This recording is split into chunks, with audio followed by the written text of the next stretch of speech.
وہ جہنم کتنی خطرناک ہوگی، اس کا عذاب اتنا خطرناک ہوگا جس کے بارے میں اللہ کے حبیب کا فرمان ہے کہ اس جہنم کی آگ کو جسے اللہ نے ہمارے اور آپ کے لیے پیدا کیا ہے، بنایا ہے، اس جہنم کو اللہ نے 1000 سال تک گرم کیا ہے، اس کو بھڑکایا ہے، اس کو تپایا ہے، تب جا کر کے جہنم کی آگ زیادہ گرم اور خطرناک وہ جہنم کی آگ ہوگی جس جہنم کے اندر اللہ ہم کو اور آپ کو داخل کرے گا۔ دنیا کی آگ کو، اس کے ایک شعلے اور اس کے ایک شرارے کو اگر ہم ہاتھ پر رکھ لیتے ہیں تو اس کی تپش اور اس کی گرمی کو برداشت نہیں کر پاتے، اور ذرا سوچئے، غور کیجئے، وہ جہنم کی آگ 70 گنا 72 گنا زیادہ گرم اور خطرناک ہوگی، ہم اس کو کیسے؟ نوجوان ساتھیوں، پردہ نشین ماں اور بہنوں اور دینی و ملی اخوان، عزیز بچوں اور بچیوں، حمد و صلات کے بعد رب العالمین کے مقدس کلام سورہ آل عمران کی جس آیت مبارکہ کی آپ کے سامنے تلاوت کی گئی ہے، اس آیت مبارکہ اور پیارے نبی جناب محمد رسول اللہ صلی اللہ علیہ وسلم کی اس پیاری حدیث کی روشنی میں آج کے اس خطبہ جمعہ کے لیے جس موضوع کا انتخاب کیا گیا ہے وہ ہے ہم جہنم کی آگ سے کیسے بچیں۔ میرے بھائیوں، میرے بزرگوں، میری ماں اور بہنوں، جنت اور جہنم یہ اللہ کے دو مخلوق ہیں۔ جنت اور جہنم کو اللہ رب العالمین نے ہم انس و جن کے لیے پیدا کیا ہے۔ اللہ کا فرمان سورہ شورى کے اندر کہ فریق فی الجنت و فریق فی السعیر،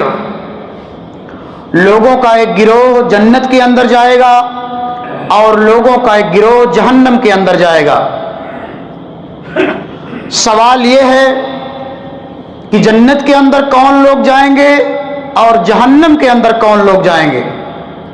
یہ بات طے ہے، یہ بات مسلم ہے کہ ہم ہی بنی نوع انسان میں سے، ہم ہی انس و جن میں سے اللہ رب العالمین کچھ لوگوں کو جنت کے اندر بھی داخل فرمائے گا اور کچھ لوگوں کو جہنم کے اندر بھی داخل فرمائے گا۔ یہ جنت اور جہنم صرف ہمارے اور آپ کے لیے پیدا کیے گئے ہیں اور بنائے گئے ہیں۔ اللہ کا فرمان کہ لوگوں کا ایک گروہ جنت کے اندر جائے گا اور لوگوں کا ایک گروہ جہنم کے اندر جائے گا۔ اللہ رب العالمین نے ہم کو اور آپ کو اس دنیا کے اندر اپنی کتابوں کے ذریعے سے، اپنے رسولوں کے ذریعے سے، خاص طور پر ہمارے آخری نبی جناب محمد رسول اللہ صلی اللہ علیہ وسلم کے ذریعے سے ہم کو اس بات کی تعلیم دی ہے اور ہمیں اس بات سے آگاہ بھی کر دیا ہے کہ جو لوگ اس دنیا کے اندر کتاب اللہ اور سنت رسول کے بتائے ہوئے تعلیمات پر عمل کریں گے وہ لوگ جنت کے اندر جائیں گے، اور جو لوگ اس دنیا کے اندر اللہ اور اس کے رسول کے بتائے ہوئے تعلیمات کی خلاف ورزی کریں گے ایسے لوگ جہنم میں جائیں گے۔ اللہ نے ہم انسانوں کو عقل و شعور دیا ہے، سمجھنے اور بوجھنے کی صلاحیت دی ہے، اچھے اور برے کی تمیز پیدا کی ہے ہمارے اندر۔ اللہ فرماتا ہے انا ہدیناہ النجدین، انا ہدیناہ السبیل اما شاکرا و اما کفورا، ہم نے انسان کو دونوں راستے بتا دیے ہیں، یہ سیدھا راستہ ہے، یہ صراط مستقیم ہے، اس راستے پر چلو گے اس دنیا کے اندر بھی کامیاب اور کامرا ہوگے، اور یہ راستہ یہ گمراہی کا راستہ ہے، ضلالت کا راستہ ہے، بدعت کا راستہ ہے، شیطان مردود کا راستہ ہے۔ اس راستے کو اختیار کرو گے اس دنیا کے اندر بھی ذلیل و رسوا ہوگے، اور کل قیامت کے دن تمہیں ذلت و رسوائی کا سامنا کرنا پڑے گا، اور اللہ اپنی جہنم کے اندر تم کو داخل فرمائے گا۔ اللہ نے ہمارے لیے دونوں راستے بتا دیے، فیصلہ ہمیں کرنا ہے، دونوں راستوں میں سے بہترین راستہ صراط مستقیم کا راستہ ہم کو اختیار کرنا ہے۔ اسی وجہ سے اللہ نے ہم کو عقل و شعور بھی دیا ہے، ہمارے درمیان اپنی کتابوں کے ذریعے سے، اپنی رسولوں کے ذریعے سے ہمیں اس بات کی تعلیم دے دی ہے، اور اپنی حجت کو اللہ نے قائم کر دی ہے کہ کل قیامت کے دن انسان اللہ کے سامنے یہ حجت نہ پیش کر سکے کہ اے اللہ میرے پاس عقل و شعور نہیں تھا، میرے پاس انبیاء اور رسول نہیں آئے تھے، میرے پاس کتابیں نازل نہیں کی گئی تھی۔ اسی وجہ سے اللہ رب العالمین نے ہم کو اور آپ کو عقل و شعور دیا ہے، کتابیں نازل کی ہیں، اپنے رسولوں کو بھیجا ہے، پیغمبروں کو بھیجا ہے۔ اللہ رب العالمین نے اس دنیا کے اندر انسان کے اندر اچھے اور برے کی تمیز پیدا کی ہے، اور انسان کو اس بات کی تعلیم دی ہے کہ جب تک انسان اس دنیا کے اندر کتاب اللہ اور سنت رسول کے بتائے ہوئے تعلیمات پر عمل کرے گا، اچھے اعمال کرے گا، ایمان لانے کے بعد اس دنیا کے اندر اچھے اعمال کرنا، نیک اعمال کرنا، یہ انسان کی کامیابی اور کامرانی کا ضامن ہے۔ صرف ایمان لے آنا یہ جنت میں جانے کا ذریعہ اور سبب نہیں ہو سکتا ہے۔ انسان جنت میں جائے گا، ضرور جائے گا۔ اللہ کے رسول کا فرمان ہے کہ جس انسان نے صدق نیت کے ساتھ، اخلاص اور الہیت کے ساتھ کلمہ شہادت کا اقرار کرتا ہے، اشہد اللہ الہ الا اللہ واشہد ان محمد رسول اللہ، اس کلمہ طیبہ کا اقرار کرتا ہے، لا الہ الا اللہ محمد رسول اللہ، تو وہ جنت کے اندر جائے گا۔ لیکن اگر اس دنیا کے اندر گناہ کے کام کرتا ہے، معصیت کے کام کرتا ہے، نہ تو نماز کی فکر ہے، نہ روزوں کا اہتمام ہے، نہ صدقات و خیرات کا اہتمام ہے، نہ وہ دیگر اعمال صالحہ جس کے کرنے کا اللہ نے ہم کو اور آپ کو حکم دیا ہے، تو یقیناً ایسا انسان پہلے جہنم کے اندر داخل کیا جائے گا۔ کتاب اللہ اور سنت رسول کی تعلیمات اس بات پر دال ہے کہ ایسا انسان جو اس دنیا کے اندر کثرت سے گناہ کے کام کرتا ہے، معصیت کے کام کرتا ہے، ایسے لوگوں کو اللہ رب العالمین جہنم کے اندر داخل فرمائے گا۔ وہ جہنم کیا ہے؟ وہ جہنم کیا ہے؟ اس کا عذاب کیسا ہے؟ اس کی گہرائی کتنی ہے؟ اس کے بارے میں اللہ رب العالمین نے قرآن کریم کے اندر نبی کائنات جناب محمد رسول اللہ صلی اللہ علیہ وسلم نے اپنی احادیث کے اندر اس کی بہت ساری دلیلیں پیش کی ہیں۔ اللہ رب العالمین قرآن کریم کے اندر ہم گھر کے ذمہ داروں کو، ہم بڑے بوڑھوں کو، گھر کے سرپرستوں کو اس بات کی تعلیم دی ہے کہ یا ایھا الذین آمنوا قوا انفسکم واہلیکم نارا، اے وہ لوگوں جو ایمان لائے ہو، تم سب سے پہلے اپنے آپ کو جہنم کی اس آگ سے بچاؤ جس کا ایندھن انسان اور پتھر ہوں گے، واہلیکم نارا، اس کے بعد اپنے بال بچوں کو بھی، اپنے اہل خانہ کو بھی، اپنے گھر والوں کو بھی اس جہنم کی آگ سے بچانے کی فکر کرو جس کا ایندھن انسان اور پتھر ہوں گے۔ علیہا ملائکۃ غلاظ شداد لا یعصون اللہ ما امرہم ویفعلون ما یؤمرون، کہ اس جہنم پر اتنے خطرناک فرشتے مقرر ہوں گے جو کبھی بھی اللہ کے حکم کی خلاف ورزی نہیں کرتے۔ وہ جہنم اتنی خطرناک ہوگی، اس کا عذاب اتنا خطرناک ہوگا جس کے بارے میں اللہ کے حبیب کا فرمان ہے کہ اس جہنم کی آگ کو جسے اللہ نے ہمارے اور آپ کے لیے پیدا کیا ہے، بنایا ہے، اس جہنم کو اللہ نے 1000 سال تک گرم کیا ہے، اس کو بھڑکایا ہے، اس کو تپایا ہے، تب جا کر کے جہنم کی آگ سرخ اور لال ہوئی ہے۔ اس کے بعد پھر اللہ نے 1000 سال تک اس جہنم کی آگ کو گرم کیا ہے، اس کو بھڑکایا ہے، اس کو جلایا ہے، تب جا کر کے جہنم کی آگ سفید ہوئی ہے۔ اس کے بعد پھر اللہ نے 1000 سال تک اس جہنم کی آگ کو گرم کیا ہے، اس کو بھڑکایا اور تپایا ہے، تب جا کر کے جہنم کی آگ کالی اور سیاہ ہوئی۔ آج جہنم کی آگ کالے رات کی طرح سیاہ اور کالی ہے، جس جہنم کے اندر اللہ رب العالمین ہم کو اور آپ کو داخل فرمائے گا۔ جو لوگ اس دنیا کے اندر اللہ اور اس کے رسول کے بتائے ہوئے تعلیمات کی خلاف ورزی کرتے ہیں، ایسے لوگوں کو اللہ رب العالمین اپنی اس جہنم کے اندر داخل فرمائے گا، جس جہنم کے بارے میں اللہ کے حبیب کا فرمان ہے۔ اللہ کے رسول صحابہ کرام کے درمیان بیٹھے ہوئے تھے کہ اللہ کے رسول نے کسی چیز کے گرنے کی آواز سنی۔ آپ نے صحابہ کرام سے پوچھا کہ کیا تم لوگوں نے کسی چیز کے گرنے کی آواز سنی ہے؟ صحابہ کرام نے کہا اللہ اور اس کے رسول بہتر جانتے ہیں۔ آپ نے فرمایا کہ آج سے 70 سال پہلے جہنم کے اندر ایک پتھر پھینکا گیا تھا، اور 70 سال کے بعد جا کر کے وہ پتھر جہنم کی تہ تک پہنچا ہے۔ 70 سال کے بعد وہ پتھر جا کر کے جہنم کی تہ تک پہنچا ہے، جس جہنم کے بارے میں اللہ فرماتا ہے کہ وہ بھڑکتی ہوئی آگ ہوگی، شعلے مارتے ہوئی آگ ہوگی، وہ آگ جو آسمان سے باتیں کر رہی ہوگی، جو آگ دنیا کی آگ سے 69 گنا زیادہ گرم اور خطرناک ہوگی، دنیا کی آگ سے 69 گنا زیادہ گرم اور خطرناک وہ جہنم کی آگ ہوگی، جس جہنم کے اندر اللہ ہم کو اور آپ کو داخل کرے گا۔ دنیا کی آگ کو، اس کے ایک شعلے اور اس کے ایک شرارے کو اگر ہم ہاتھ پر رکھ لیتے ہیں تو اس کی تپش اور اس کی گرمی کو برداشت نہیں کر پاتے، اور ذرا سوچئے، غور کیجئے، وہ جہنم کی آگ 70 گنا 72 گنا زیادہ گرم اور خطرناک ہوگی، ہم اس کو کیسے برداشت کریں گے؟ میرے بھائیو بزرگوں، اس سے بچنے کے بہت سارے راستے، بہت سارے اسباب اللہ رب العالمین نے اور نبی کائنات جناب محمد رسول اللہ نے ہمیں اس دنیا کے اندر بتلائے، جن کی پاسداری کریں گے، جس کا اہتمام کریں گے تو یقیناً اللہ رب العالمین اپنے وعدے کے مطابق ہمیں اس جہنم سے بچا کر کے اپنی ان جنتوں کے اندر داخل فرمائے گا، جس کے بارے میں اللہ کا فرمان ہے کہ وہ جہنم جس سے دودھ کی اور شراب کی نہریں بہ رہی ہوں گی، ایسے جنتوں کے اندر جس سے شراب کی اور دودھ کی نہریں بہ رہی ہوں گی، جس میں میوے ہوں گے، قسم قسم کے پھل ہوں گے، لٹکتے ہوئے اس کے گچھے لٹک رہے ہوں گے، جس میں بڑی بڑی آنکھوں والی حور ہوں گی، جن سے ہمارا نکاح ہوگا، شادیاں ہوں گی۔ تو یہ بہت ساری نعمتوں کو اللہ رب العالمین نے اس جنت کے بارے میں تذکرہ فرمایا ہے۔ اللہ رب العالمین اپنے وعدے میں کبھی جھوٹا نہیں ہو سکتا، اللہ کا وعدہ سچا ہے، شرط یہ ہے کہ انسان اللہ اور اس کے رسول کے بتائے ہوئے تعلیمات پر اس دنیا کے اندر اخلاص اور للہیت کے ساتھ عمل کرے۔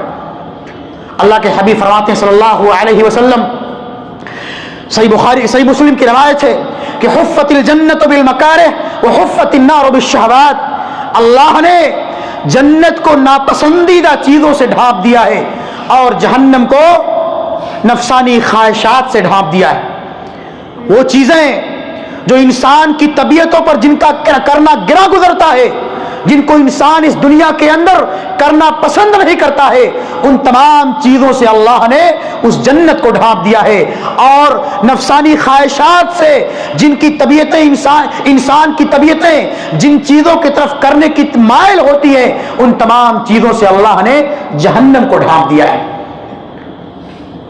ترمذی اور ابو داؤد وغیرہ کی روایت ہے جسے علامہ البانی رحمہ اللہ نے حسن قرار دیا ہے، حضرت ابو ہریرہ اس حدیث کے راوی ہیں، وہ فرماتے ہیں کہ جب اللہ رب العالمین نے جنت کو پیدا کیا، جنت کو بنایا اور اس کی جنت کے اندر اپنی نعمتوں کو رکھا، تو اللہ نے حضرت جبریل سے کہا کہ اے جبریل، میں نے اپنے نیک بندوں کے لیے، اپنے اچھے بندوں کے لیے ایک جنت بنائی ہے، ایک گھر بنایا ہے، جاؤ اس کا مشاہدہ کر کے آؤ اور اس کو دیکھ کر کے آؤ۔ حضرت جبریل علیہ السلام جاتے ہیں اور جنت کا مشاہدہ کر کے آتے ہیں، جنت کی نعمتوں کو دیکھ کر کے آتے ہیں جو اللہ نے جنت کے اندر ہمارے اور آپ کے لیے بنائی ہیں، رکھی ہیں۔ بڑی اچھی نعمتیں ہیں، بڑے بڑے محلات ہیں، اونچے اونچے محل ہیں۔ حضرت جبریل علیہ السلام جنت کا مشاہدہ کرتے ہیں اور اس کے بعد اپنے رب کے پاس آتے ہیں اور کہتے ہیں اللہ تیری جنت بہت اچھی ہے، تیری جنت بہت اچھی ہے اور اس کی نعمتیں بہت اچھی ہیں، تیرا ہر بندہ اس بات کی خواہش کرے گا کہ اللہ رب العالمین مجھے اپنی ان نعمتوں کے اندر، ان جنتوں کے اندر داخل کرے۔ اللہ رب العالمین دوبارہ حضرت جبریل سے کہتا ہے، اللہ اس جنت کے ارد گرد ایک باؤنڈری بنا دیتا ہے، ایک گھیرا لگا دیتا ہے جس کے کرنے کی طرف انسان کی طبیعتیں مائل نہیں ہوتی ہیں، جس کو اللہ کے حبیب فرماتے ہیں کہ حفت الجنت بالمکارہ، اللہ نے جنت کو ناپسندیدہ چیزوں سے ڈھانپ دیا ہے جن کا کرنا انسان کی طبیعتوں پر گرا گزرتا ہے۔ حضرت جبریل جاتے ہیں اور دوبارہ اس جنت کا مشاہدہ کر کے آتے ہیں، اس جنت کو دیکھتے ہیں، اس کی نعمتوں کو دیکھتے ہیں اور اس کی چہار دیواری، اس کی باؤنڈری کو بھی دیکھتے ہیں، اور دیکھ کر کے اپنے رب کے پاس آتے ہیں اور کہتے ہیں اللہ تیری جنت تو بہت اچھی ہے، لیکن جو تو نے اپنے اس جنت کے اندر جو باؤنڈری بنا رکھی ہے وہ باؤنڈری بہت خطرناک ہے۔ تیرا کوئی بندہ یا بہت تیرے کم بندے ایسے ہوں گے جو اس باؤنڈری کو کراس کر کے اس جنت کے اندر داخل ہو پائیں گے۔ وہ باؤنڈری کیا ہے؟ وہ یہی نیک اعمال ہیں جس کا ہم اور آپ اس دنیا کے اندر کرنا نہیں چاہتے ہیں، جن کا کرنا ہماری طبیعتوں پر گرا گزرتا ہے۔ اللہ نے ہم پر اور آپ پر دن اور رات میں 5 وقت کی نماز فرض قرار دی ہے، رمضان کے پورے مہینے کا روزہ فرض قرار دیا ہے۔ اگر ہم صاحب استطاعت ہیں تو اپنے مال میں سے زکوٰۃ کی ادائیگی ہم پر لازم قرار دی گئی ہے۔ اگر ہم صاحب استطاعت ہیں تو رب العالمین کے مقدس گھر کی زیارت کرنا ہم پر لازم قرار دے دیا گیا ہے، اور اسی طرح سے اپنے ماں باپ کی خدمت کرنا، ان کے ساتھ حسن سلوک کرنا، اپنے پڑوسیوں کے ساتھ اچھے معاملات کرنا، اور وہ تمام نیک اعمال جس کا کرنے کا اللہ نے ہم کو اور آپ کو اس دنیا کے اندر حکم دیا ہے، جن کا کرنا ہم اور آپ پسند نہیں کرتے ہیں یا جن کا کرنا ہماری طبیعتوں پر گراں گزرتا ہے۔ آج ہم میں سے کون بندہ ایسا ہے یا کتنے لوگ ایسے ہیں جو 5 وقتہ نمازوں کا اہتمام کرنا پسند کرتے ہیں؟ کون ہے جو اپنی نرم گداز بستروں کو چھوڑ کر کے رب العالمین کی ان صداؤں پر لبیک کہتے ہوئے حی علی الصلاۃ، آؤ نماز کی طرف، حی علی الفلاح، آؤ کامیابی کی طرف، الصلاۃ خیر من النوم، نماز یہ نیند سے بہتر ہے؟ کون بندہ ایسا ہے یا کتنے لوگ ایسے ہیں جو اللہ رب العالمین کی ان صداؤں پر لبیک کہتے ہوئے رب العالمین کے مقدس گھروں میں آ کر کے اپنی جبینی نیاز کو خم کرتے ہیں، اپنی پیشانیوں کو جھکاتے ہیں، اپنے پروردگار کے سامنے اپنے ہاتھوں کو پھیلاتے ہیں، اپنے گناہوں پر نادم اور شرمندہ ہو کر کے اللہ سے توبہ اور استغفار کرتے ہیں؟ آج ہماری یہ مسجدیں صرف جمعہ کے دن بھرتی ہیں، جمعہ کے دن ہماری یہ مسجدیں بھر جاتی ہیں، اس کے بعد بقیہ ایام میں، بقیہ اوقات میں، بقیہ نمازوں میں ہماری یہ مسجدیں خالی رہتی ہیں۔ اللہ رب العالمین نے دن اور رات میں 5 وقت کی نماز ہم پر فرض قرار دی ہے، ہم کو ہر حال میں جماعت کے ساتھ نماز پڑھنی ہے۔ اسی طرح سے اور وہ تمام نیک اعمال، اللہ کے دیے ہوئے مال کو اس کی راہوں میں خرچ کرنا، اپنے ماں باپ کی خدمت کرنا۔ آج کتنے لوگ ایسے ہیں جو اپنے ماں باپ کی اخلاص اور للہیت کے ساتھ خدمت کرتے ہیں، جبکہ اللہ رب العالمین نے اپنی عبادت کے بعد اس دنیا کے اندر سب سے بڑا مقام والدین کا دیا ہے، اور اپنی عبادت کے بعد اس بات کی تعلیم دی ہے کہ تم اپنے ماں باپ کی خدمت کرو، ان کے ساتھ حسن سلوک کرو۔ اللہ فرماتا ہے وَاعْبُدُوا اللَّهَ وَلَا تُشْرِكُوا بِهِ شَيْئًا وَبِالْوَالِدَيْنِ احسانا، تم اللہ کی عبادت کرو، اس کے ساتھ کسی کو شریک مت کرو، اور اس کے بعد اللہ فرماتا ہے کہ اپنے ماں باپ کی خدمت کرو، ان کے ساتھ حسن سلوک کرو۔ اور اللہ فرماتا ہے وَقَضَىٰ رَبُّكَ أَلَّا تَعْبُدُوا إِلَّا إِيَّاهُ وَبِالْوَالِدَيْنِ إِحْسَانًا إِمَّا يَبْلُغَنَّ عِندَكَ الْكِبَرَ أَحَدُهُمَا أَوْ كِلَاهُمَا فَلَا تَقُل لَّهُمَا أُفٍّ وَلَا تَنْهَرْهُمَا وَقُل لَّهُمَا قَوْلًا كَرِيمًا وَاخْفِضْ لَهُمَا جَنَاحَ الذُّلِّ مِنَ الرَّحْمَةِ وَقُل رَّبِّ ارْحَمْهُمَا كَمَا رَبَّيَانِي صَغِيرًا۔ اللہ فرماتا ہے کہ اللہ کی عبادت کے بعد اپنے ماں باپ کی خدمت کرو۔ باپ یہ جنت کے دروازوں میں سے ایک دروازہ ہے، اور ماں کے قدموں کے نیچے جنت ہوتی ہے۔ وہ ماں جو اپنے پیٹ کے اندر 9 ماہ تک اپنے بچے کو رکھتی ہے، ہر قسم کی پریشانی اور مصیبتوں سے اس کو بچاتی ہے، اور پیدائش کی وہ سخت ترین مرحلے کو برداشت کرتی ہے۔ اسی وجہ سے اللہ رب العالمین نے اور نبی کائنات نے ماں کا اتنا بڑا مقام رکھا ہے۔ اللہ فرماتا ہے کہ وَاخْفِضْ لَهُمَا جَنَاحَ الذُّلِّ مِنَ الرَّحْمَةِ وَقُل رَّبِّ ارْحَمْهُمَا كَمَا رَبَّيَانِي صَغِيرًا۔ ہمیشہ ان کی خدمت کرنے کے لیے اپنے آپ کو تیار رکھو، ان سے اگر کوئی بات سخت لہجے میں نکل جائے تو ان کو ڈانٹو نہیں، ان کو ڈپٹو نہیں، ان کو برا بھلا مت کہو، ان کے ساتھ بدتمیزی مت کرو، ان کو گالی گلوچ مت دو، بلکہ ان کے ساتھ ہمیشہ حسن سلوک کا معاملہ کرو، ان کے ساتھ ہمیشہ ادب و احترام کا معاملہ کرو، اور ان تمام خدمتوں کے ساتھ ساتھ ہمیشہ ان کے حق میں اپنے پروردگار سے اس بات کی دعا کرتے رہو کہ رب ارحمہما کما ربیانی صغیرا۔ یہ اسلام نے ہم کو اور آپ کو آداب سکھائے ہیں اپنے ماں باپ کے ساتھ حسن سلوک کرنے کا۔ اگر ہم اپنے ماں باپ کی اس دنیا کے اندر خدمت کریں گے، ان کی باتوں کو مانیں گے، تو یقیناً اللہ رب العالمین ہم سے خوش ہوگا اور ہم کو اپنی جنتوں کے اندر داخل فرمائے گا اور جہنم سے نجات دے گا۔ اللہ کے حبیب فرماتے ہیں کہ ماں باپ کی رضامندی میں اللہ کی خوشنودی ہے، اللہ کی رضامندی ہے، اور اگر آپ کے ماں باپ آپ سے اس دنیا کے اندر ناراض ہیں تو اللہ آپ کا رب بھی آپ سے ناراض ہوگا۔ یہ ماں باپ کا مقام ہے جن سے آج ہم، ہمارا معاشرہ، ہمارا سماج، ہماری نوجوان نسل، ہمارے نوجوان اخوان احباب، ہماری بہن بیٹیاں اپنے ماں باپ کی خدمت نہیں کرتی ہیں، ان کے ساتھ بدتمیزی، گالی گلوچ اور لعن طعن اور تمام بیہودہ اور غلط رویے استعمال کرتے ہیں، یہاں تک کہ آج ہم اور ہمارا معاشرہ اپنے بوڑھے ماں باپ کو اپنے گھروں سے بھی نکال دیتا ہے۔ یہ آج ہمارے سماج اور معاشرے کا حال ہے۔ جب ہمارے ماں باپ ہم سے ناخوش ہوں گے تو ہمارا رب کبھی ہم سے خوش نہیں ہو سکتا ہے۔ تو اللہ رب العالمین فرماتا ہے، حضرت جبریل آتے ہیں اور کہتے ہیں اللہ تیری جنت بہت اچھی ہے، لیکن جو تو نے باؤنڈری بنا رکھی ہے اس باؤنڈری کو کراس کر کے تیرے بہت کم بندے ایسے ہوں گے جو تیری جنت کے اندر داخل ہو پائیں گے۔ آج اس دنیا کے اندر انسان نیک اعمال نہیں کرنا چاہتا ہے، اس لیے وہ باؤنڈری کو کراس نہیں کر پائے گا اور جنت کے اندر داخل نہیں ہو پائے گا۔ اسی طرح سے اللہ رب العالمین حضرت جبریل کو حکم دیتا ہے کہ جبریل جاؤ، میں نے اپنے گنہگار بندوں کے لیے، اپنے خطاکار بندوں کے لیے ایک چیز بنائی ہے جسے جہنم کہا جاتا ہے، جاؤ اور اس کا مشاہدہ کر کے آؤ، اس کو دیکھ کر کے آؤ، اس کے عذاب کو، اس کی ہولناکیوں کو، اس کی خطرناکیوں کو، اس کے عذاب کو دیکھ کر کے آؤ۔ حضرت جبریل علیہ السلام جاتے ہیں اور اس جہنم کا مشاہدہ کرتے ہیں جس جہنم کے اندر اللہ ہم کو اور آپ کو داخل کرے گا۔ حضرت جبریل جاتے ہیں، دیکھتے ہیں کہ وہ جہنم جس کے شعلے آسمان سے باتیں کر رہے ہیں، جس میں اتنے بڑے بڑے زہریلے قسم کے جانور ہوں گے، بچھو ہوں گے، سانپ ہوں گے۔ اللہ کے حبیب فرماتے ہیں کہ جہنم کے بچھو اور سانپ اور زہریلے جانور یہ دنیا کے اونٹوں کے برابر، گھوڑوں کے برابر اتنے لمبے لمبے وہاں کے زہریلے سانپ اور بچھو ہوں گے۔ اگر ایک ڈنک روئے زمین پر مار دیں یا پھونک مار دیں تو روئے زمین کی تمام ہریالیاں ختم ہو جائے۔ وہاں کا جو زقوم کا درخت ہوگا جو جہنمیوں کو کھلایا جائے گا، اگر اس کا ایک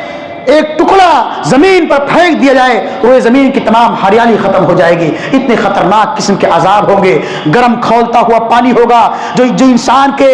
چہروں پر ڈالا جائے گا، انسان کے جسم پر ڈالا جائے گا، جس سے انسان کی اوٹھڑیاں اور اتڑیاں نکل کر باہر گر جائیں گی۔ یہ انسانی جہنمیوں کو پیپ کی شکل میں، خون کی شکل میں ان کو کھانا اور پانی دیا جائے گا،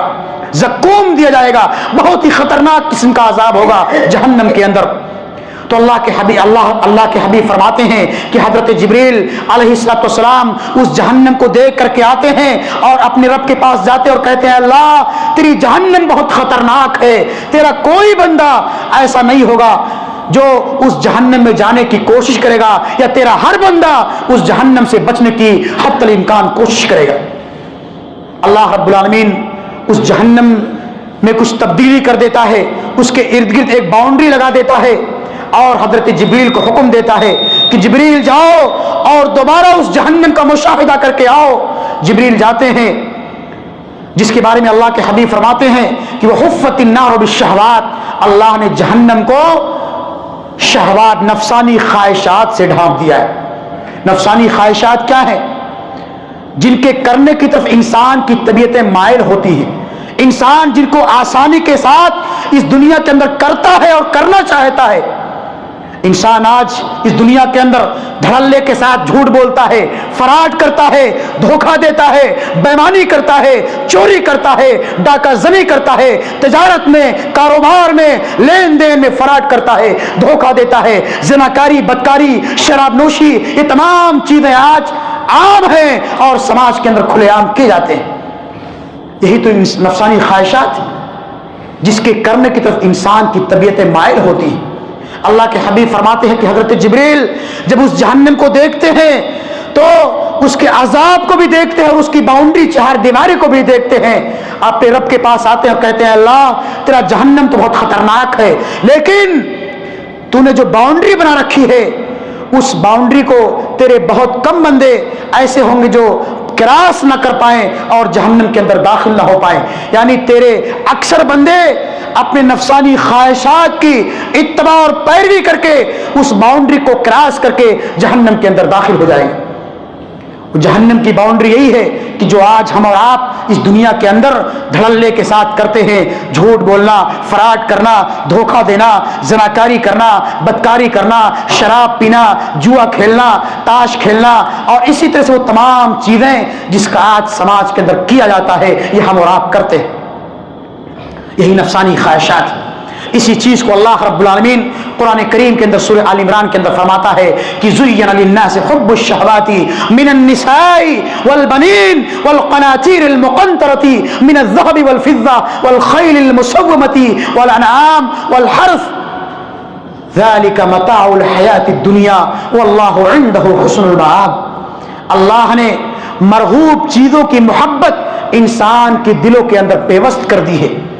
مرغوب چیزوں کی محبت انسان کے دلوں کے اندر مزین کر دی ہے.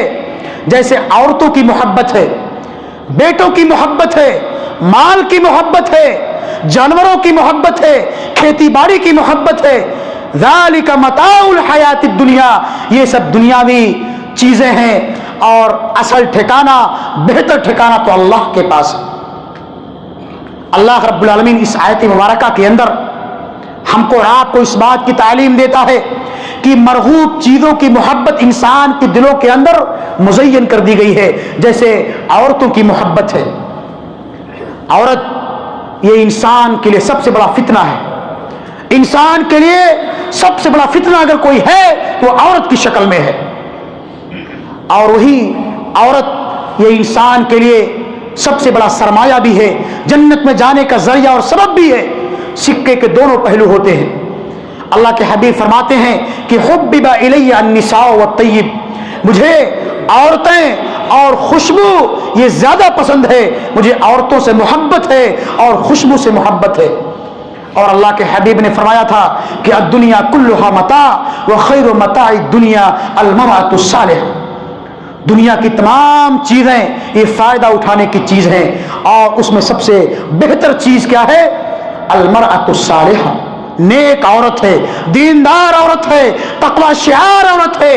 اگر ہماری گھر کی بیوی، بہن، بیٹی، اگر ماں اچھی ہے، دیندار ہے، تقوی شعار ہے، متقی اور پرہیزگار ہے، روزے اور نماز کی پابندی کرنے والی ہے، تو ایسی عورت یہ ہمارے لیے جنت میں جانے کا ذریعہ اور سبب ہے. ہمارا گھر یہ دنیا ہی کے اندر جنت نما ہوتا ہے. لیکن اگر ہمارے گھر کی عورتیں، بہن بیٹیاں، مائیں اور بہنیں اگر باتہذیب نہ ہو بلکہ بد تہذیب ہو، پھوہڑ قسم کی ہو، تو ہمارا یہ گھر دنیا کے اندر جہنم نما ہوتا ہے. اسی لیے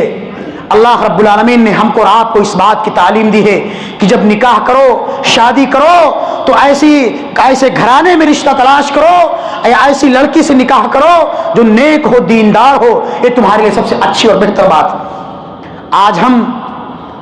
اپنے لیے جب کوئی رشتہ تلاش کرتے ہیں، یہ ہمارے سرپرست، ہمارے بڑے بوڑھے جب ہمارے لیے بہوؤں کا تلاش کرتے ہیں تو وہ جہیز دیکھتے ہیں، مال دیکھتے ہیں، سیرت نہیں دیکھتے بلکہ صورت دیکھتے ہیں. میرے بھائیوں، سیرت دیکھنا چاہیے. اگر ہم اپنے گھر میں جو بہو کی شکل میں جو بیٹی لے کر کے آ رہے ہیں، اگر وہ نیک ہوگی، دیندار ہوگی، تقوی شعار ہوگی، وہ آپ کے گھر میں نمازوں کا اہتمام کرے گی، رب العالمین کے مقدس کلام کی تلاوتیں کرے گی، جس کی وجہ سے آپ کے گھر کی اصلاح ہوگی. اس کے ذریعے سے جو اولاد پیدا ہوگی اس دنیا کے اندر وہ نیک ہوگی، صالح ہوگی اور دیندار ہوگی. آج ہماری بہن بیٹیاں ارتداد کے شکار کیوں ہو رہی ہیں؟ مرتد کیوں ہو رہی ہیں؟ آج محبت کے جال میں پھنس کر کے یا پھنسا کر کے آج ہماری بہن بیٹیوں کو دین اسلام سے کیوں پھیرا جا رہا ہے؟ اس کے بہت سارے وجوہات اور اسباب ہیں. اس میں سے ایک وجہ یہ بھی ہے کہ آج ہم نے اپنی بہن بیٹیوں کی اصلاح نہیں کی ہے, ان کو کتاب اللہ اور سنت رسول کی تعلیمات سے روشناس نہیں کرایا ہے, ان کو ہم نے اللہ کے احکامات کی پاسداری کرنے کا اور کرانے کا مکلف نہیں کیا ہے, اور دینی تعلیمات سے ان کو روشناس نہیں کرایا ہے, اسلام کی حقانیت کو, اسلام کی سچائی کو ان کے قلوب و اذہان کے اندر پیوست نہیں کیا ہے, جس کی وجہ سے اور اس کا دوسرا سبب یہ بھی ہے کہ جب ہماری بہن بیٹیاں یا ہماری اولاد جب سن شعور کو پہنچ جائے, بلوغت کے ایام کو پہنچ جائے, تو ہمیں چاہیے, ہمارے گھر کے بڑے بوڑھوں کی, سرپرستوں کی ذمہ داری بنتی ہے کہ ان کا اچھے سے اچھا رشتہ تلاش کر کے ان کا نکاح کر دے, ان کی شادیاں کرا دے, جس سے سماج کے اندر برائیاں جنم نہیں لیں گی, برائیوں کا خاتمہ ہوگا, اور جو ارتداد کی لہر جو پھیلائی جا رہی ہے یہ ہماری بہن بیٹیوں کو, جو یہ اغیار اپنے عشق کے جال میں, محبت کے جال میں پھنسا کر کے ان سے کورٹ میرج کر لیتے ہیں یا لو میرج کر لیتے ہیں, یہ سب اسی کے اسباب اور وجوہات میں سے. یہ گھر کے ذمہ داروں کی ذمہ داری بنتی ہے, ہماری بہن بیٹیاں یا یہ بچے جب بالغ ہو جائیں تو اچھے سے اچھا رشتہ تلاش کر کے موقع اور محل کے اعتبار سے وقت کے حساب سے ان کا نکاح کر دے, جس سے ان کی شرمگاہوں کی حفاظت ہوگی, ان کی عزت و آبرو کی حفاظت ہوگی, اور آپ کی عزت و آبرو کی حفاظت ہوگی. اور اللہ کے حبیب فرماتے ہیں کہ جب انسان اپنے خواہشات کی تکمیل اپنے گھر کی چہار دیواری کے اندر کرتا ہے تو اللہ اس کو ثواب دیتا ہے. صحابہ کرام نے کہا اللہ کے رسول کیا اس پر اجر ملتا ہے؟ نبی نے کہا ضرور ملتا ہے. کیا اگر وہی عمل, وہی فعل جو انسان حلال طریقے سے اپنے گھر کے نکاح کے پاک رشتے کے ذریعے سے اپنے گھر کی چہار دیواری کے اندر کرتا ہے تو اس کو ثواب ملتا ہے, اگر وہی عمل انسان اگر کسی غیر محرم کے ساتھ, کسی اجنبی عورت کے ساتھ اگر کرتا ہے تو کیا اس کو عذاب نہیں ملے گا, اس کو گناہ نہیں ملے گا؟ اللہ کے حبیب نے فرمایا تھا کہ صحابہ کرام نے پوچھا اللہ کے رسول جنت میں سب سے ایسے کون سے اعمال ہیں جو جنت میں جانے کا ذریعہ اور سبب بنتے ہیں؟ آپ نے فرمایا کہ اللہ کا ڈر ہے, حسن الخلق و تقوی اللہ, اچھے اخلاق ہیں اور اللہ کا ڈر ہے, اللہ کی خشیت ہے. اور صحابہ کرام نے پوچھا اللہ کے رسول جہنم میں سب سے زیادہ کون سی چیز جہنم میں بندوں کو لے جائے گی؟ اللہ کے حبیب نے فرمایا کہ الفم والفرج, انسان کی زبان ہے, انسان کا منہ ہے اور اس کی شرمگاہ ہے, یہ دونوں چیزیں انسان کو جہنم میں زیادہ لے جانے کا ذریعہ اور سبب بنتی ہیں. آج ہم اپنی انہی زبان کا غلط استعمال کرتے ہیں, گالی گلوچ دیتے ہیں اور اسی طرح سے جھوٹ بولتے ہیں, فراڈ کرتے ہیں, دھوکہ دیتے ہیں. اسی زبان کے ذریعے سے ہم اللہ رب العالمین کے خلاف ایسے نازیبا کلمات کا استعمال کرتے ہیں اور اپنی شرمگاہ کا غلط استعمال کرتے ہیں, جس کی وجہ سے اللہ رب العالمین ہم کو اور آپ کو جہنم کے اندر داخل فرمائے گا. لیکن جب ہم اپنی زبان کا صحیح استعمال کریں گے, اللہ کے تکبیرات کے ذریعے سے, تو اس کی تحلیلات کے ذریعے سے اپنی زبان کو ہمیشہ تر رکھیں گے, رب العالمین کے مقدس کلام کی تلاوتیں کریں گے, تو اللہ رب العالمین ہم سے خوش ہوگا اور اس زبان کے ذریعے سے اللہ ہم کو جنت کے اندر داخل فرمائے گا. اپنی شرمگاہ کا ہم صحیح استعمال کریں گے, حلال طریقے سے استعمال کریں گے, اللہ ہم سے خوش ہوگا اور اپنی جنتوں کے اندر داخل فرمائے گا. تو اللہ فرماتا ہے کہ عورتوں کی محبت یہ انسان کے دل کے اندر پیوست کر دی گئی ہے. اگر انسان اپنے گھر والیوں کی صحیح تربیت کرتا ہے, اور اگر ہماری گھر والیاں, ہماری بہن بیٹیاں اگر اللہ سے ڈرتے ہوئے اپنے شرمگاہوں کی حفاظت کرتی ہیں تو اللہ رب العالمین ان سے خوش ہوتا ہے اور ان کو جنت کے اندر داخل فرمائے گا. اور اسی طرح سے اللہ فرماتا ہے کہ والبنین, اور اولاد کی محبت یہ انسان کے دلوں کے اندر پیوست کر دی گئی ہے. اولاد میں سے خاص طور سے بیٹوں کی محبت, ہر انسان کی یہ دلی خواہش ہوتی ہے کہ اللہ اس کو اولاد سے نوازے اور اولاد میں سے اسے بیٹوں سے نوازے.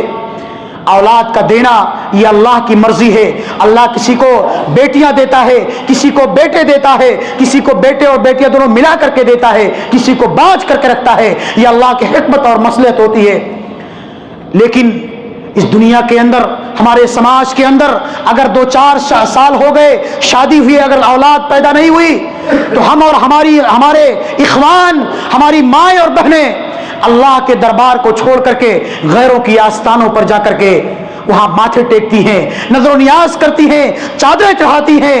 اور تمام بدعات، خرافات اور شرک یا اعمال کا ارتکاب کرتی ہیں جس سے اللہ اور اس کے رسول نے منع فرمایا ہے۔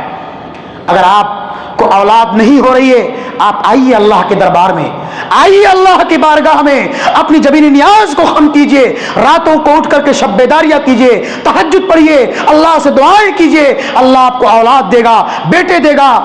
لیکن اگر آپ اللہ کے دربار کو چھوڑ کر کے غیروں کی آستانوں پر اپنے ماتھوں کو ٹیکو گے، اللہ آپ سے ناراض ہوگا، اور اللہ اس گناہ کو، اس جرم کو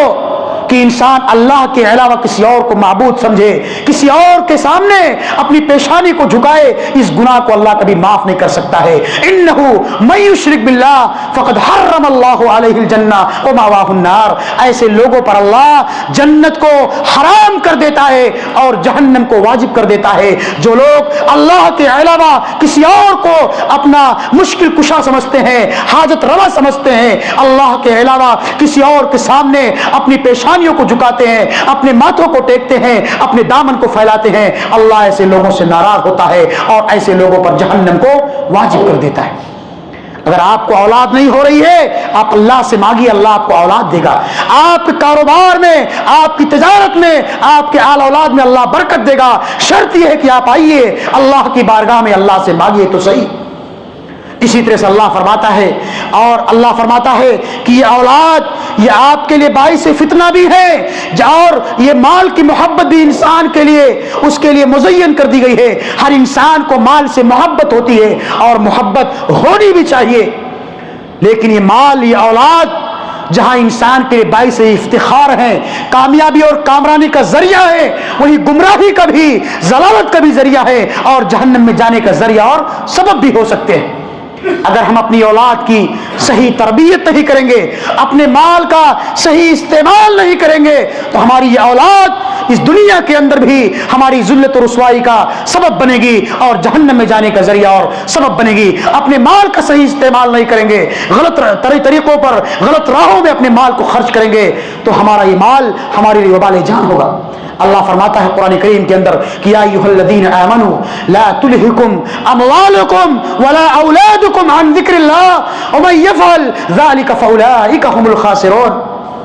انما اموالکم واولادکم فتنہ۔ اللہ نے کہا کہ یہ مال، یہ اولاد تمہارے لیے باعث فتنہ ہے، اور اللہ رب العالمین نے فرمایا کہ یہ مال، یہ اولاد تمہارے لیے باعث افتخار بھی ہے، کامیابی اور کامرانی کا ذریعہ بھی ہے۔ جب مال کو حلال طریقے سے کمائیں گے، اللہ کے بتائے ہوئے طریقے کے مطابق اگر ہم مال کمائیں گے، صحیح تجارت کریں گے اور صحیح طریقے سے مال کمائیں گے، اس کو اللہ کی راہوں میں خرچ کریں گے، تو ہمارا یہ مال ہمارے لیے جنت میں جانے کا ذریعہ اور سبب بنے گا۔ اللہ نے فرمایا کہ انما اموالکم واولادکم فتنہ، یہ مال، یہ اولاد تمہارے لیے باعث فتنہ ہے، گمراہی کا ذریعہ اور سبب ہے۔ اور اللہ کے حبیب فرماتے ہیں کہ اذا مات الانسان انقطع عنہ عمله الا من ثلاث، الا من صدقۃ جاریہ او علم ينتفع به او ولد صالح يدعو له۔ انسان جب اپنے اولاد کی اس دنیا کے اندر صحیح تربیت کرتا ہے، اس کو نمازوں کا مکلف بناتا ہے اور اس بات کی وصیت کرتا ہے کہ میرے مرنے کے بعد اس دنیا کے اندر اللہ اور اس کے رسول کے بتائے ہوئے تعلیمات پر چلنا، نمازوں کا اہتمام کرنا۔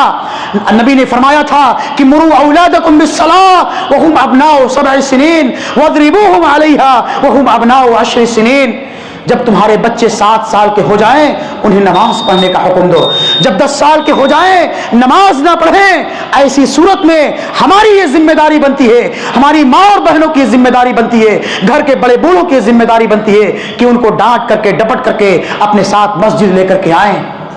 لیکن آج ہم خود نماز نہیں پڑھتے، کس منہ سے اپنے اولاد کو نماز پڑھنے کی تعلیم دیں گے؟ کیسے ہماری باتوں کا اثر جو ہے ہماری اولاد پر ہوگا؟ تو اللہ فرماتا، اللہ کے حبیب فرماتے ہیں کہ جب انسان مر جاتا ہے تو اس کی نیکیوں کے راستے بند ہو جاتے ہیں، لیکن 3 چیزوں کا ثواب اس کو ہمیشہ اور قیامت تک ملتا رہتا ہے۔ پہلی چیز کیا ہے؟ اذا مات الانسان انقطع عنہ عمله الا من 3 الا من صدقۃ جاریہ۔ انسان نے اس دنیا کے اندر اپنے مرنے سے پہلے کوئی صدقہ جاریہ کر دیا، اور علم ينتفع به، یا انسان نے دین کی نشر و اشاعت کی ہو، کتاب اللہ اور سنت رسول کی تعلیمات کو دنیا کے اندر عام کیا ہو،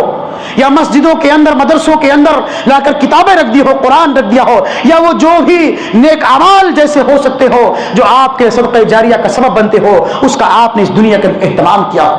او ولد صالح يدعو له، یا آپ نے اپنے پیچھے نیک اور صالح اولاد چھوڑی ہو جو آپ کے مرنے کے بعد آپ کے حق میں اس دنیا کے اندر دعا کرے کہ رب ارحمہما کما ربیانی صغیرا، اے اللہ، اے پروردگار عالم، اے بار الہ، تو ہمارے ماں باپ پر اسی طرح رحم و کرم کا معاملہ فرما جس طرح انہوں نے دنیا کے اندر ہمارے ساتھ رحم و کرم کا معاملہ کیا تھا۔ اللہ کے حبیب فرماتے ہیں جب انسان کو جنت کے اندر داخل کر دیا جاتا ہے تو اس کے درجات کو اللہ بلند کرتا ہے، جنت کے اندر اس کے درجات بلند ہوتے ہیں، بندہ کہتا ہے اللہ میرے درجات بلند کیوں ہو رہے ہیں، کیسے ہو رہے ہیں؟ اللہ فرماتا ہے کہ تیرے بندے، تیری اولاد دنیا کے اندر جس کو تو نے چھوڑا تھا، نمازی بنایا تھا، روزے دار بنایا تھا، ان کو تقوی شعار بنایا تھا، تیرے حق میں دعائیں کر رہی ہے، جس کی وجہ سے اللہ تیرے درجات کو بلند کر رہا ہے۔ آپ اس دنیا کے اندر مال کمائیے، لیکن شریعت نے جو حدود متعین کیے ہیں، شریعت نے جو باؤنڈری بنا رکھی ہے،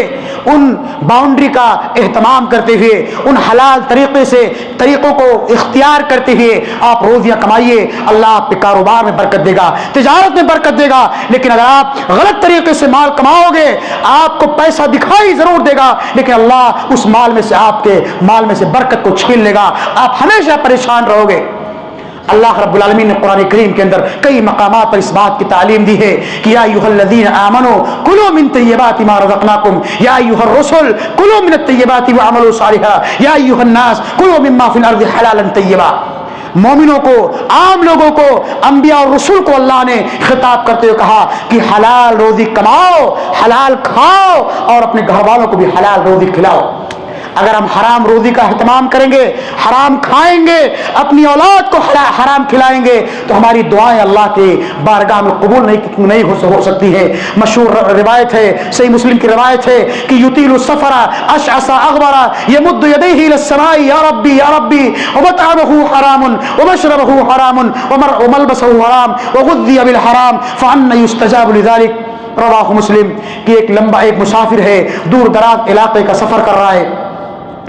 ایسے مسافر کی دعاؤں کو جب وہ اللہ کے سامنے اپنے دامن کو پھیلاتا ہے، اللہ سے گریہ وزاری کرتا ہے، اپنے گناہوں پر نادم اور شرمندہ ہو کر کے اللہ سے توبہ کرتا ہے، اے اللہ میرے گناہوں کو معاف کر دے، میری خطاؤں کو معاف کر دے، میں تیرا گنہگار بندہ ہو، اللہ رب العالمین ایسے نمازی، ایسے روزے دار، ایسے تہجد گزار، ایسے حاجی کی تمام دعاؤں کو ٹھکرا دیتا ہے، رد کر دیتا ہے۔ جو حرام کھاتا ہے، حرام پیتا ہے، حرام کاروبار کرتا ہے، حرام لین دین کرتا ہے، ایسے تمام لوگوں کی دعاؤں کو اللہ رد کر دیتا ہے۔ اور اگر ہم حرام کاروبار کر کے اپنی اولاد کو بھی حرام کھلائیں گے تو ہماری اولاد کی بھی دعائیں آپ کے حق میں قبول نہیں کی جائیں گی۔ اس لیے میرے بھائیوں، اور اللہ رب العالمین آپ کو جہنم کے اندر داخل کر دے گا۔ اس لیے اگر ہم چاہتے ہیں کہ اللہ ہم کو اپنی جنتوں کے اندر داخل فرمائے تو ہمیں اپنے نفسانی خواہشات کی اتباع اور پیروی سے بچنا ہوگا، شیطان مردود کے بتائے ہوئے طریقے سے بچنا ہوگا، کتاب اللہ اور سنت رسول کے بتائے ہوئے تعلیمات پر عمل کرنا ہوگا، اور اس دنیا کے اندر عورتوں کی محبت سے یا اپنی ناجائز خواہشات سے بچنا ہوگا، اور حلال کاروبار کر کے، حلال روزی کر کے اس دنیا کے اندر پیٹ پالنا ہوگا۔ تبھی اللہ رب العالمین ہماری اور آپ کی دعاؤں کو سنے گا اور قبول فرمائے گا، اور ہمیں اپنی جنتوں کے اندر داخل فرمائے گا۔ ورنہ ہم اور آپ کو یہ بات جان لینی چاہیے کہ اللہ رب العالمین نے جہنم کو ہمارے لیے بنایا ہے، اور اس جہنم کو ہمیں اور آپ سے بھرے گا۔ اللہ رب العالمین سے دعا ہے کہ مولا کریم تو جب تک ہمیں اس دنیا کے اندر زندہ رکھے، ایمان اور اسلام پر زندہ رکھے، اے اللہ ہم تیرے گنہگار، تیرے خطا کار بندے ہیں، اللہ تو ہماری خطاؤں کو معاف کر دے۔ جب تک اس دنیا کے اندر زندہ رکھے، ایمان اور اسلام پر زندہ رکھے، اللہ تو ہماری زبان کی حفاظت فرما، ہماری شرمگاہوں کی حفاظت فرما، ہماری عزت و آبرو کی حفاظت فرما، اے اللہ تو ہماری اصلاح فرما، ہمارے معاشرے اور سماج کی، ہماری بہن بیٹیوں کی، ماں اور بہنوں کی، ہماری نوجوان نسل کی اصلاح فرما۔